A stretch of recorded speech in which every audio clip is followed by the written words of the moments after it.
Hi, Pat and Cindy. The barricades are still in place. There's still floodwaters and ice choking off part of Front Street about 100 feet downhill.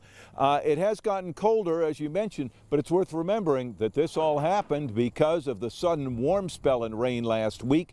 That melted the snow, that raised the river levels, that led to an ice jam, and it suddenly caused the water levels here to spike well above flood stage. On Front Street, they all know that sooner or later the river will come in. And this time there were warnings. We heard a giant crack, like an expansion crack. But restaurant owner Wayne Hyde said this time the water and the ice came in fast. The river was basically flat, and all of a sudden, the ice just started breaking and pieces just started coming up, and I don't know if it was just building up, and that's how it does that, because I had never seen that before. And then all of a sudden it was just flowing. Hyde says the business still has several feet of water inside. The ice and water were still filling up Front Street today.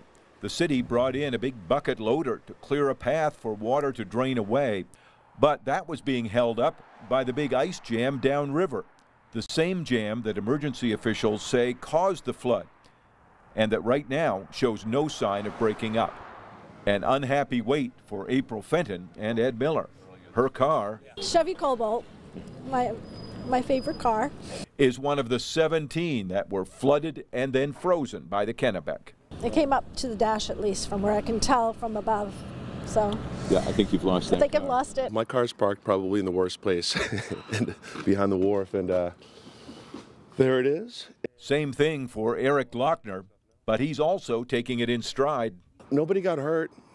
Cars are replaceable, so I think, yeah, what else are you going to do? At the Quarry Tavern, they're cleaning up. The basement flooded, ruining their food and other supplies. It's a big mess and a loss of business. We lost Sunday. We're losing today, holiday, which is normally a pretty busy day for us. And you know, we probably lose tomorrow too. We're scurrying around here trying to get things cleaned up. But the heat still works, he says, and it looks like the beer tap system wasn't harmed. Like the others here in Hallowell, they'll clean up the mess, make the best of it, and hope Front Street stays above water for the rest of winter, and then hope for an easy spring.